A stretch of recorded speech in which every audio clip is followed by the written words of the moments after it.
La déstabilisation du Mali. Un scénario à la Kadhafi était prévu. Alassane Ouattara, le nègre de service à la solde de Paris. La crise des 49 militaires ivoiriens au Mali n'est pas près de connaître son dernier rebondissement. Et plus le temps passe, plus les secrets abondent sur la place publique.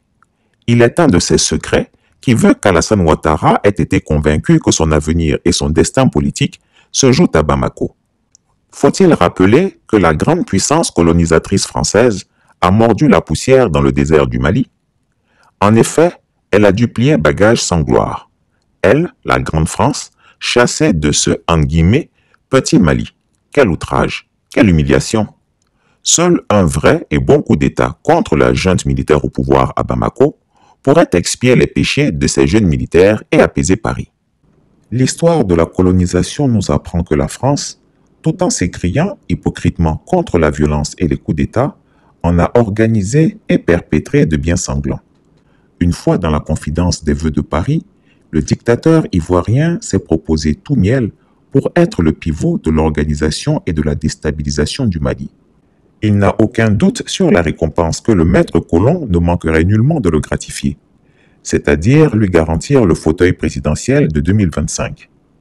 Pour comprendre le courroux de la France envers le Mali, il suffit à l'observateur, même novice, de voir l'attitude de l'Occident vis-à-vis de la Russie. La Russie est décrétée ennemi irréductible numéro 1 pour les États-Unis et l'OTAN. Crime inexpiable, c'est avec cette Russie, entre guillemets ennemie, que le Mali s'allie au détriment de la mère colonie. Cela est impardonnable.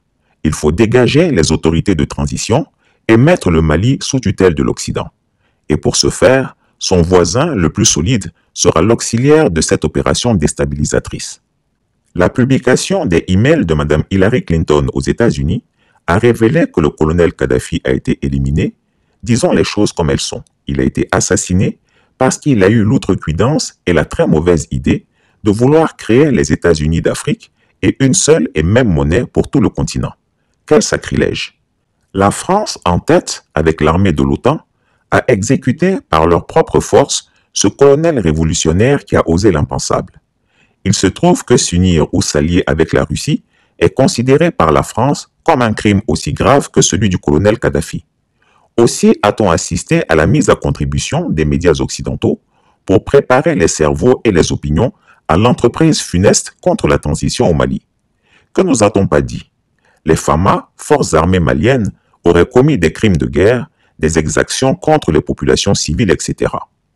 Pourtant, en Grande-Bretagne, la publication de vidéos montrant l'armée impériale commettre des crimes de guerre en Afghanistan n'a pas fait de véritable boucan.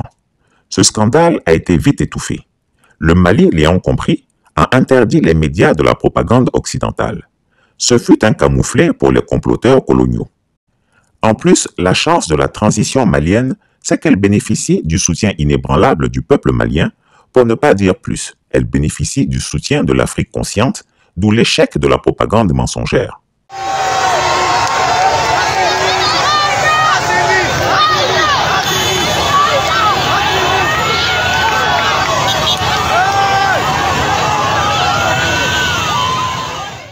Mais la France a un atout, la Côte d'Ivoire d'Alassane Ouattara. Ce dernier, en vieux briscard, après s'être assuré d'une impunité totale dans son pays, et la garantie qu'il pourra braquer à volonté et à nouveau le pouvoir d'État en 2025, n'en attendait pas moins pour jouer les va-t-en-guerre contre le Mali, ses dirigeants et son peuple. Il s'est tant et si bien acharné que tous les Africains ont compris que le mal de l'Afrique et surtout de l'Afrique de l'Ouest n'était autre que lui.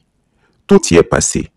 Coupure intempestive d'électricité, réduction de la fourniture d'électricité de 100 MW à 30 MW, embargo inhumain et illégal, etc. Les sanctions de la CEDEAO qui étaient devant. M. Ouattara. Ah, très bien.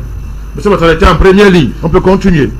C'est-à-dire que qui a fait entrer, qui a fait traverser le ciel malien par un avion de guerre français. C'est parti d'Abidjan. Je pense que c'est le 22 mars. 22 mars. Un avion de guerre français est parti d'Abidjan et a traversé l'espace aérien du Mali sans l'accord du gouvernement malien. Vous avez oublié, ça partait d'où? D'Abidjan. On peut continuer. Monsieur Ouattara a fait entrer des forces spéciales ivoiriennes déguisées comme djihadistes et dozo dans le centre du Mali. Là encore, il y a la liste de leurs noms. L'immatriculation de leurs voitures. Comme par hasard, tous immatriculations ivoiriennes. Vous connaissez là, monsieur? D'aller s'aimer la guerre intercommunautaire entre les Dogons, les Pôles et les Bambara, au service de la France. Les djihadistes d'un côté agressent les Peuls et leur font croire que ce sont les Dogons, Bambara qui les agressent. Et les Dozos de l'autre côté agressent les autres et leur font dire que c'est les Peuls et les Dogons qui sont en train de vous agresser. Ce sont des faits établis. Ça fonctionne comme ça. Donc vous avez quelqu'un qui a pour spécialité de se cacher derrière la toge du président qu'on lui demande de respecter et de l'appeler chef d'État pour commettre des crimes, déstabiliser les voisins et bloquer l'avancée du continent africain. Il faut tolérer ça et le laisser parce qu'il porte une veste qu'on appelle président. Mais c'est de cela qu'il s'agit. Il n'est pas le seul dans ce cas. Il y a plein de renégats que la presse internationale a ramassé dans la rue et a fait habiller de vestes. En disant que non, c'est un président qui vient dans une réunion et vous regardez, vous ne le fêtez pas, c'est un chef d'État. Chef d'État de quoi? De merde? Président de quoi? Mais il faut arrêter ça, on nous intimide avec ce titre-là. C'est ça le comportement d'un président. Mais qu'est-ce que le Mali a fait à M. Ouattara? Le Mali leur dit à prendre le pouvoir. C'est ça la récompense?